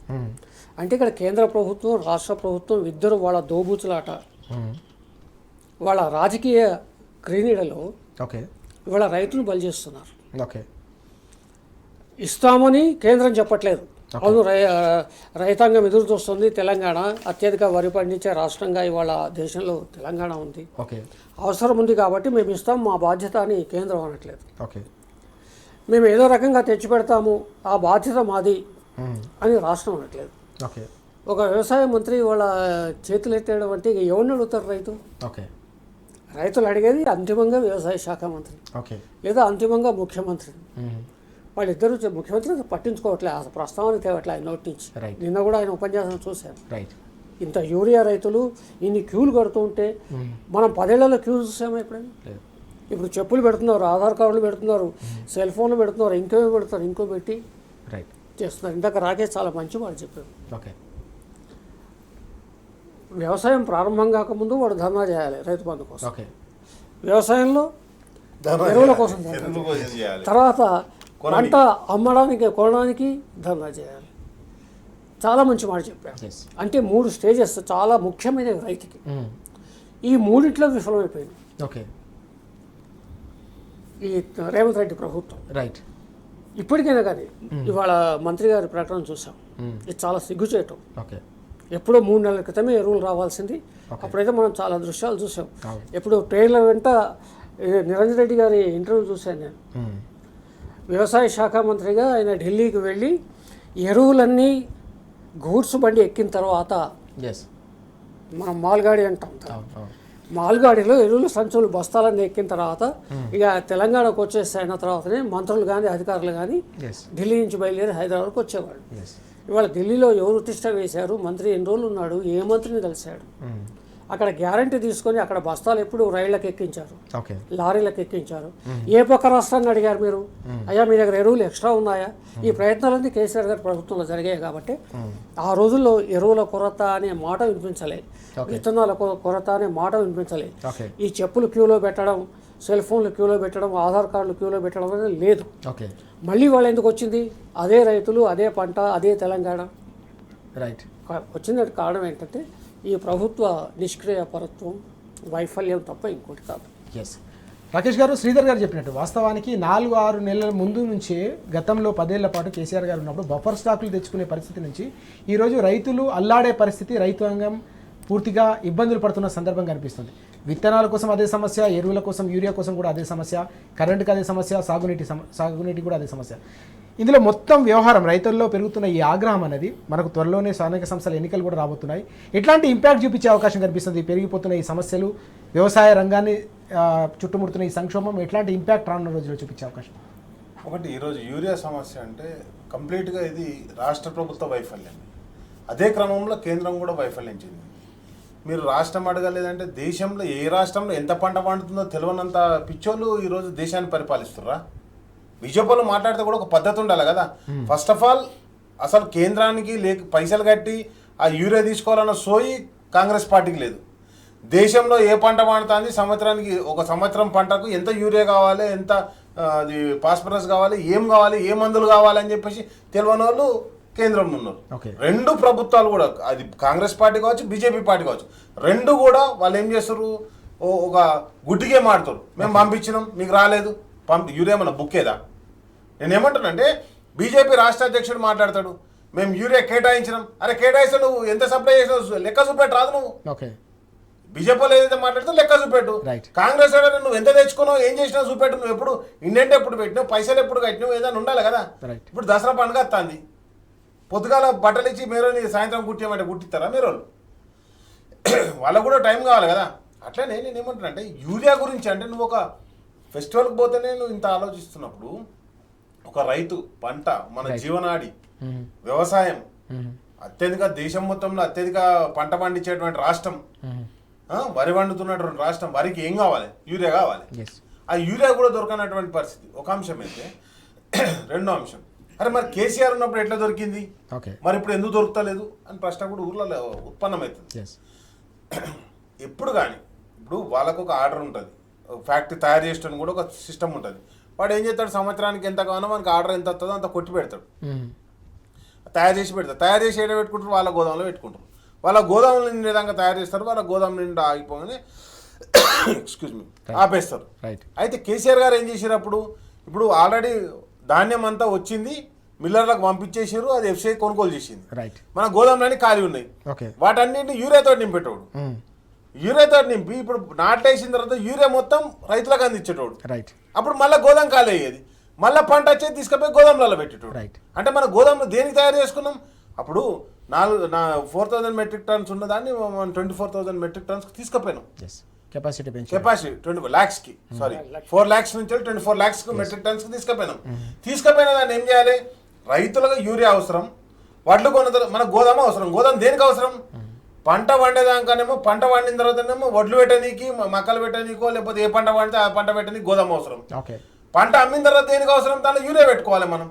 అట్లా ఎప్పటికప్పుడు ఒక సైకిల్ను రన్ చేసిండు కేసీఆర్. రన్ చేసి ఏం చేసిండు, వాళ్ళ కంపెనీ వాళ్ళు యూరియా తయారు చేయగానే, అరే నువ్వు ఇప్పుడు తయారు చేస్తాను కదా మా గోదాంలోకి ఇయ్యి అన్నాడు. గోదాంలోకి ఇచ్చిన తర్వాత మళ్ళీ మార్క్ఫెడర్లో గోదాంలు ఉంటాయి జిల్లాలలో, అట్లనే యూరియా అమ్మేటోళ్ళు ఉంటారు మన ఊళ్ళల్లో. ఆ యూరియా అమ్మేటోళ్ళకి కూడా యూరియా వాని గోదాం కూడా ఉంటుంది కదా, చిన్నదో పెద్ద యూరియా ఉంటుంది కదా. అరే ప్రభుత్వం దగ్గర యూరియా పట్టుకపోరా అంటే వాళ్ళు ఎక్కడికక్కడ ఇచ్చారు, వాళ్ళని మానిటరింగ్ చేసాడు. యూరియా అమ్మేటోళ్ళను మీరు ఆధార్ కార్డు పెట్టుకోవాలి, లేకపోతే మీరు పట్టదారు పాస్బుక్ పెట్టుకోవాలని వాళ్ళ కండిషన్లు పెట్టి వాళ్ళకి యూరియా సప్లై చేయాలి. ఇవన్నీ కూడా ఏమైనా ఈ రోజు కొలాప్స్ అయిపోయింది, సిస్టమ్ కొలాప్స్ అయిపోయింది. అసలు వీళ్ళు పైసలు కట్టాలి రాష్ట్ర ప్రభుత్వం, వాళ్ళు యూరియా ఇయ్యాలి. ఆ యూరియా ఇవ్వండి. ఇప్పుడు నిన్న నారా లోకేష్ పక్క రాష్ట్రం ఆయన మంత్రి పోయినట్ట, అక్కడ కూర్చున్నాయట, నడ్డ ఒప్పుకున్నాయట అని ట్వీట్ చేసిండు. మరి మన మంత్రులు ఏం చేస్తారు, వ్యవసాయ శాఖ మంత్రి ఏం చేయాలి, సీఎం గారు ఏం చేయాలి అంటే, నువ్వు దేనికి పని చేస్తావు అసలు సీఎంగా? యూరియా పట్టుకోనికి వనికి రావు, నువ్వు పైసలు తీసుకురానికి వనికి రావు, నువ్వు మిడ్ టైమ్ మీల్స్ పెట్టడానికి పనికి రావు, గురుకులం రన్ చేయడానికి పనికి రావు, హోమ్ మినిస్టర్గా పనికి రావు. మరి దేనికి పనికి వస్తావు? ఓన్లీ కమిషన్లు తీసుకోనికి. ఈరోజు మొత్తం హైదరాబాద్లో మొత్తం రియల్ ఎస్టేట్ అంతా, రియల్ ఎస్టేట్ కాదు ఇండ్లు కొనుక్కుంటారు, కరువు అయిపోయారు, మొత్తం ఆగిపోయినాయి. ఎందుకు ఆగిపోయినాయి? నువ్వు పర్మిషన్ లేక. నువ్వు పర్మిషన్ ఎందుకు ఇస్తలేవు అంటే, నాకు కమిషన్ ఇస్తలేడని. నేను చిన్నగా ఉన్నప్పుడు ఒక కథ చదువుకుంటాను చూసిన, సీమ నన్ను ఎందుకు కుట్టినావు అంటే, నా పుట్టలు వేలు పెడితే కుట్టనా అని గడ్డిమా అడ్డం వచ్చింది అని ఉంటాయి కదా, చేపలండి కథ. గట్లని నేనేమంటా, 7 చేపల కథ అయిపోయింది రాష్ట్రం పరిస్థితి.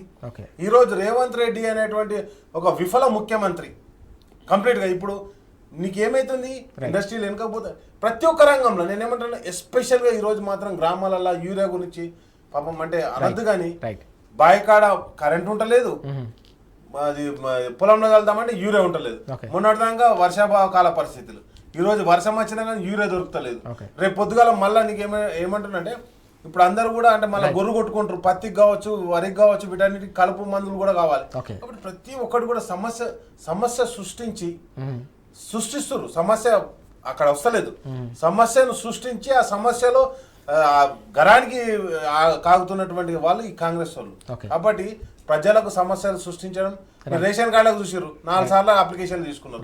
ఇప్పటివరకు ఒక్క కొత్త పెన్షన్ రాలే. కేసీఆర్ గారు ఇచ్చిన పెన్షన్లు తప్పితే ఒక్క కొత్త పెన్షన్ కూడా ఊర్లలో రాలే. ఓకే రైట్, మనం చూస్తా ఉన్నాం సమస్యలకు నిలయంగా తెలంగాణ మొత్తం మారిపోయింది. ఇందులో అత్యంత కీలకంగా వ్యవసాయం అంతా కూడా సంక్షోభంలో కూరుకుపోతుంది. రైతాంగంలో ఆగ్రహం కూడా కట్టలు తెంచుకుంటుందనే అంశాన్ని రాకేష్ గారు అలాగే శ్రీధర్ గారు వ్యక్తం చేస్తున్నారు. తప్పకుండా రానున్న రోజుల్లో రైతుల ఆగ్రహం మరింతగా పెరగబోతోంది. ఇటు కాంగ్రెస్ సర్కార్, రాష్ట్రంలో కాంగ్రెస్ సర్కార్ ఘోర వైఫల్యానికి అలాగే కేంద్ర ప్రభుత్వానికి సంబంధించిన వైఫల్యాన్ని కూడా ఇది నిలువెత్తు నిదర్శనం. కాబట్టి రైతాంగానికి ఈ విధమైన కష్టాలు కన్నీళ్లు మరోసారి తెలంగాణలో మొదలయ్యాయి. సమైక్య రాష్ట్రం నాటి ఇబ్బందులు అవస్థలు కన్నీళ్లు కూడా మరోసారి తెలంగాణ రైతును చుట్టుముడుతున్నాయని చెప్పేసి ఆవేదన వ్యక్తం చేస్తున్న సందర్భం మనం చూస్తూ ఉన్నాం. రాకేష్ గారు, దాదాపు 10 ఏళ్ల పాటు మనం తెలంగాణకు సంబంధించిన బ్రాండ్ ఇమేజ్లో భాగంగా హైదరాబాద్ను ఒక పెట్టుబడులకు స్వర్గధామంగా, పరిశ్రమలకు కేంద్ర బిందువుగా నిలిపిన సందర్భం మనం చూసాం. ఐటీ పరిశ్రమల శాఖ కేటీఆర్ గారి సారథ్యంలో సాగిన ఈ 10 ఏళ్ల ప్రగతి ప్రస్థానంలో తెలంగాణలో హైదరాబాద్ అనేది అవకాశాలకు, ఉపాధి అవకాశాలకు ఒక అక్షయ పాత్రలాగా, పెట్టుబడులకు ఒక నిలయంగా నిలిచింది. ఇప్పుడు హైదరాబాద్లో కొత్త పెట్టుబడుల మాట దేవుడెరుగు, ఉన్న పెట్టుబడులు కూడా పారిపోతున్నాయి, తరలిపోతున్నాయి అనే అంశం ఈరోజు మనకు ప్రధానంగా కనిపిస్తుంది. కర్ణాటక నుంచి అత్యంత కష్టపడి కేన్స్ అనే సంస్థను తెలంగాణకు తీసుకొస్తే, హైదరాబాద్ తీసుకొస్తే ఇప్పుడు అది గుజరాత్కు తీసుకెళ్లిపోతున్నారనే అంశం ప్రధానంగా తెరపైకి వచ్చింది. నిన్న కేటీఆర్ గారు కూడా దానిపై స్పందించారు. ఇది ఒక చెత్త పాలనకు నిదర్శనం అని కూడా మండిపడిన సందర్భం కూడా కనిపించింది.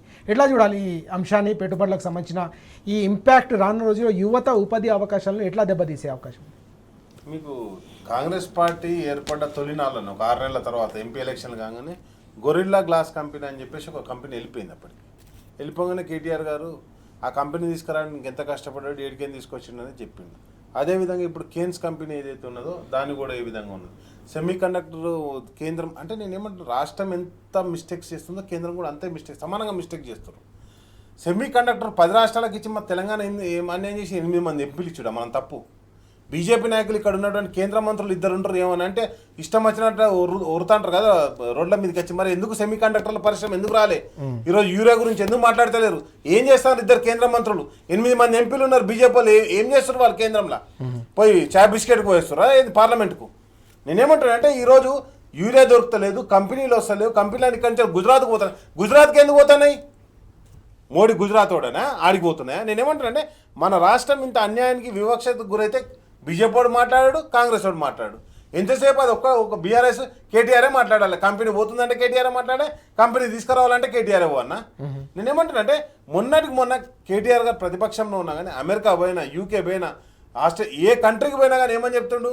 హైదరాబాద్ డెవలప్ అయితే తప్పకుండా మీరు రండి అని రిక్వెస్ట్ చేస్తుండు. ఈయననేమో ముఖ్యమంత్రి పోతాడు, మమ్మల్ని దొంగలలో చూస్తారు, చెప్పులు ఎత్తుకపోతారు అని చూస్తారు. మా రాష్ట్రానికి క్యాన్సర్ వచ్చింది, మా రాష్ట్రానికి రోగం వచ్చింది, మా రాష్ట్రం నాశనం అయిపోయిందని ముఖ్యమంత్రి చెప్తాడు. నేనేమంటానంటే ఈరోజు పాలక పక్షంలో ఇప్పటికి కూడా అంటే నేనేమంటానంటే కేటీఆర్ గారికి ఒక ప్రేమ ఉన్నది తెలంగాణ రాష్ట్రం అంటే, ఒక ఆర్తి ఉన్నది. నా రాష్ట్రం బాగుండాలి, ఎవడు లీడర్ ఉన్నాడు కాదు కాబట్టి నా రాష్ట్రం మంచిగా ఉండాలని చెప్పేసి కేటీఆర్ గారు కోరుకుంటున్నారు. ఎందుకంటే ఆయన ఒక అంటే ఇన్నోవేషన్ అంటే ఆయన ఒక విదేశాల్లో చదువుకొని వచ్చిండు, విదేశాల్లో ఉద్యోగం చేసి వచ్చిండు. ఈ రోజున ఆయన ఏం చేసిండు? రియల్ ఎస్టేట్ దందా చేస్తాడు, ల్యాండ్ సెటిల్మెంట్ చేస్తాడు. ఆయనకి ఏమున్నది? ఏది కానీ సెటిల్మెంటే. ఈరోజు మీరు అన్నారు కేన్స్ కాదు, ప్రతి ఒక్క ఇండస్ట్రీ ఏం చేసారు? కొత్త రూల్ ఒకటి పెట్టారు. అంటే అవన్నీ పేపర్ మీద ఇస్తలేరు రూళ్ళు. 5 కిలోమీటర్లో 10 కిలోమీటర్ల రేడియస్లో మొత్తం పొల్యూషన్ కంట్రోల్ బోర్డు సర్టిఫికేట్ ఇవ్వకుండా బంద్ చేస్తారు. ఎందుకు బంద్ చేస్తున్నట్టు? ఫార్మా కంపెనీలు హైదరాబాద్ చుట్టే ఉంటాయి కదా, వాళ్ళందరూ ఇప్పుడు ట్యాక్స్ కట్టాలి, టోల్ గేట్ కట్టాలి. ఇప్పుడు కాంగ్రెస్ పార్టీకి ఇప్పుడు కొత్త టెక్నాలజీ ఏందో తెలుసా, కొత్త లాంగ్వేజ్ ఏందో తెలుసా? టోల్ కట్టినామని అడుగుతారు. టోల్ ఎవరిని కట్టాలంటే కాంగ్రెస్ ప్రభుత్వానికి కట్టాలి. ట్రాన్స్పోర్ట్ డిపార్ట్మెంట్కి ఒక టోల్ పెట్టిండు, ఒక టోల్ గేట్ పెట్టిండు. ఏది రియల్ ఎస్టేట్కి ఒకటే టోల్ గేట్ పెట్టిండు, మైన్స్కి ఒక టోల్ గేట్ పెట్టిండు, ఈరోజు ఫార్మాకు ఇంకో టోల్ గేట్ పెట్టిండు. కాబట్టి ఎక్కడికక్కడ మొత్తం ఎట్లయితే ఈ రాష్ట్రాన్ని పీల్చి పిప్పి చేయాలి, పైసలు దండుకోవాలనే ఆకాంక్షతోటే ఉన్నారు తప్పితే రాష్ట్రం మీద ఎక్కడ కూడా ఒక ప్రేమ లేదు. నేనేమంటానంటే ఈరోజు ముఖ్యమంత్రి ఏం మాట్లాడాలి? అట్లెట్లా పోతే కంపెనీ మేము తీసుకొస్తామని చెప్పేసి ఆఫీసర్లను పంపించాలి కదా నువ్వు. కాబట్టి వాళ్ళకి కావాల్సిన పర్మిషన్ కూడా ఇస్తలేరు. ఈరోజు ఫార్మా ఇండస్ట్రీస్ అన్నిటి కూడా స్టక్ చేసి పెట్టారు. వాళ్ళకి పొల్యూషన్ కంట్రోల్ అంటే పొల్యూషన్ బోర్డు నుంచి పర్మిషన్ కూడా ఇస్తలేరు. ఎందుకు ఇస్తలేరు అంటే వాళ్ళ దగ్గర నుంచి ఎట్లా పైసలు దండుకోవాలని. ఆల్రెడీ మనం చూసినాం ఇక్కడ ఉన్నటువంటి ఏది కన్స్ట్రక్షన్ బిల్డింగ్స్ అన్ని కూడా రియల్ ఎస్టేట్ అంతా కూడా కుప్పకూడడానికి రీజన్ ఏంది? వాళ్ళు ట్యాక్స్ కడతలేరు అని చెప్పి. కాబట్టి ఎక్కడికక్కడ నేను ఒక్కటే చెప్తున్నాండి, దయచేసి టీవీస్ ద్వారా ఈరోజు కాంగ్రెస్ పార్టీ రాష్ట్రాన్ని ముందుకు తీసుకుపో అన్న, వెనకకి నెట్టి మళ్ళీ ముందుకు గుంజుకొచ్చినట్టు యాక్షన్ చేయడానికి ప్రయత్నం చేస్తుంది తప్పితే ఎక్కడ కూడా ఒక అభివృద్ధి సంక్షేమ కార్యక్రమాలు జరగట్లేదు. ఎక్కడ కూడా వీరు తీసుకొచ్చిన అప్పు పైసలు ఎవరికి పెట్టిందో తెలుస్తలేదు. అదేవిధంగా వీళ్ళు ఏం చేస్తున్నారో కూడా తెలుస్తలేదు. ఇప్పుడు ఏ మంత్రి ఆ మంత్రి పని చేయాలి కదా. వ్యవసాయ శాఖ మంత్రి యూరియా తేవాలి, హోంశాఖ మంత్రి ల్యాండ్ ఆర్డర్ ప్రొటెక్షన్ చేయాలి, ఎడ్యుకేషన్ మంత్రి విద్యను కాపాడాలి. ఏ మంత్రులు ఈ మంత్రికి ఈ పని చేస్తాడు, ఏ మంత్రి కూడా పని చేయాలి. ఇప్పుడు నువ్వు బిల్లులు లేనప్పుడు ఆర్థిక శాఖ మంత్రి ఎందుకండి మనకు. కాబట్టి ఇప్పుడు ఇమీడియట్ గా కావాల్సింది మాత్రం ఫీజు రియంబర్స్మెంట్ రావాలి, అదేవిధంగా మిడ్ టైమ్ మీల్స్ వాళ్ళ బిల్లులు రావాలి, గురుకుల పాఠశాలకు సప్లై చేస్తున్నటువంటి వాళ్ళందరికీ బిల్లులు చెల్లింపులు కావాలి, రిటైర్డ్ ఎంప్లాయీలకు వాళ్ళ రిటైర్మెంట్ బెనిఫిట్స్ కూడా ఇవ్వాలి. ఆర్థిక శాఖ మంత్రి చేయాల్సిన పని అది. కానీ అది చేయకుండా ఆయన తాపకు వైజాగ్ పోతా, ఢిల్లీ పోతా, మీటింగ్ లో పాల్గొంటా, ఆ రాష్ట్రంలో పోయి మాట్లాడతా, ఈ రాష్ట్రం అరే నువ్వు ఉన్న రాష్ట్రం చక్కగా చూసుకోరా, అదే పక్క రాష్ట్రం గురించి ఎందుకని అంటున్నాను. రైట్ శ్రీధర్ గారు, ఇక్కడ రాకేష్ గారు చెప్పినట్టు వాస్తవానికి పెట్టుబడులు అనేవి ఉపాధి కల్పనకు అత్యంత కీలకమైనది. యువత పెద్ద ఎత్తున తెలంగాణకు సంబంధించిన నైపుణ్యమైన యువత అవకాశాల కోసం ఎదురు చూస్తూ ఉన్నారు. హైదరాబాద్ అనేది ఒక అక్షయ పాత్రలాగా వారందరి అవకాశాలకు ఒక కేంద్ర బిందువుగా నిలిచిన సందర్భం. ఇప్పుడు ఇలాంటి కంపెనీలన్నీ కూడా తరలిపోతూ ఉంటే తెలంగాణ యువతకు వారి భవితకు ఎంత ప్రమాదకరమని మనం భావించాల్సిన అవసరం. ఎప్పుడైనా కానీ పెట్టుబడిదారుడు ఒక స్థిరమైన ప్రభుత్వం, స్థిరమైన పరిపాలన, మౌలిక సౌకర్యాలు, శాంతి భద్రతలు ఇవి చూసిన తర్వాత పెట్టుబడికి ముందుకు వస్తారు. ఈ 4 కనిపించట్లే మనకి. స్థిరమైన ప్రభుత్వం పరిపాలన అన్నా అంటే సాక్షాత్ ముఖ్యమంత్రి గారే అంటున్నారు, దీవాలా తీసాము, ఇందాక ఆయన ప్రస్తావించారు, చెప్పులు ఎత్తుకుపోయే వాళ్ళని చూసినట్టు చూస్తున్నారు అన్నట్టు మాట్లాడితే బయట ఇట్లా ఉంటుంది. ఇప్పుడు సాధారణంగా మన ఇంటికి అతిథులు వస్తున్నారంటే మనం ఉన్నంతలో ఆ సోఫాలో కుర్చీలు సర్దుతాము, కాస్త దుమ్ము దులిపేసి పెడతాం. ఇంట్లో చిన్న ఇల్లు అయినా ఒక పెట్టుబడిదారుడు వస్తున్నాడంటే వాడికి రెడ్ కార్పెట్ పరిచయం చేసి వాడికి అన్ని సౌకర్యాలు చూపించి, అయ్యా మాది ఇంత గొప్ప రాష్ట్రం, మా హైదరాబాద్ ఇంత గొప్పది, మీరు రండి పెట్టుబడి పెట్టండి అనే వాతావరణం ఉండాలి. అస్తమానం అపశకునాలు అయితే ఎవడొస్తాడు. మీకు ఒకటి చెప్తాను, బహుశా అది రాకేష్ కైటెక్స్ కంపెనీ అనుకుంటా, కేరళకు సంబంధించింది. కేరళ కంపెనీ అది ఇంటర్నేషనల్ గార్మెంట్స్ కంపెనీ. అన్ని రాష్ట్రాలు పోటీ పడితే కేటీఆర్ గారు ఆ యజమానికి స్పెషల్ ఫైట్ పంపించి రప్పించి, అయ్యా మేము ఇవన్నీ చేస్తాం మీకు, మీరు రండి అని చెప్పి ఇక్కడ పరిశ్రమలు ఏర్పాటు చేసే ఒక వాతావరణం కల్పించారు వరంగల్లో. ఇవాళ ఆ చేంజింగ్ ఉందా? ఇంత పోటీ ప్రపంచంలో ఎట్లుండాలి మంత్రులు కానీ ముఖ్యమంత్రి గారు? పొరగెత్తాలి, ఎత్తుకు పై ఎత్తు వేయాలి. కానీ ఏం జరగట్లే. నిష్క్రియాపరత్వం, నిస్తేజం, ముద్దు నిద్ర, ఏమైనా కానీ మాకేంటి మా పబ్బం గడుపుతుంది, ఎట్లాగో 5 ఏళ్ళు ఉంటాం కదా అనే ఒక ధోరణి కనిపిస్తుంది తప్ప, అరే నా తెలంగాణకి ఎదురు రావాలి, పక్క రాష్ట్రముడు ఒక ఫ్యాక్టరీ తీసుకుపోయాడు, ఒక పరిశ్రమ తీసుకుపోయాడు అంటే ఇక్కడ ఒక జిద్దు ఎందుకు లేదు ప్రభుత్వానికి? ఆ జిద్దు లేదు. అది కేటీఆర్లో కనిపించేది, మీరు గమనించండి. ఎవరైనా పట్టుకొచ్చి వాడిని చేసి ఇచ్చేసి కూర్చోబెట్టి చేసి మాట్లాడి ఓ సమావేశం పెట్టి నీకు ఇస్తాం, ఆ జిద్దు అనేది వాళ్ళ ప్రభుత్వంలో లేనే లేదు. తెలంగాణ బాగు చేయాలని అది చాలా దారుణం. చాలా కీలకమైన అంశం ఇది. వాస్తవానికి హైదరాబాద్ను కేవలం ఐటీ రంగానికే కాకుండా ఓవైపు మ్యానుఫ్యాక్చరింగ్, మరోవైపు ఫార్మాకు సంబంధించి కూడా ఒక కేంద్ర బిందువుగా తీర్చిదిద్దారు కేటీఆర్ గారు. ఇప్పుడు ఆ అవకాశాలన్నీ కూడా తరలిపోతున్న సందర్భం, పరిశ్రమలు కొత్త పెట్టుబడులు కాదు, ఉన్న పరిశ్రమలు కూడా తరలిపోవడం అనేది తెలంగాణ భవితకు అత్యంత ప్రమాదకరం. తెలంగాణ యువత భవిష్యత్తుకి ఇదంతా కూడా ప్రమాదకరం అని చెప్పేసి శ్రీధర్ గారు అలాగే రాకేష్ గారు కూడా ఆందోళన వ్యక్తం చేస్తున్న సందర్భం. ఈ పరిణామాలను యువత కూడా అర్థం చేసుకోవాలి. ఎందుకోసం ఈ పరిస్థితి తలెత్తింది అనేది తప్పకుండా ఆత్మావలోకనం చేసుకొని రానున్న రోజుల్లో దీనికి సరైన గుణపాఠం చెప్పాల్సిన అవసరం ఉందనే అంశాన్ని కూడా ప్రస్తావిస్తున్న పరిస్థితిని మనం చూస్తూ ఉన్నాం. Thank you very much Rakesh గారు అలాగే శ్రీధర్ గారు చర్చలో పాల్గొన్నారు. ఇది వాళ్ళ వార్తలు వాస్తవాలు. నమస్తే.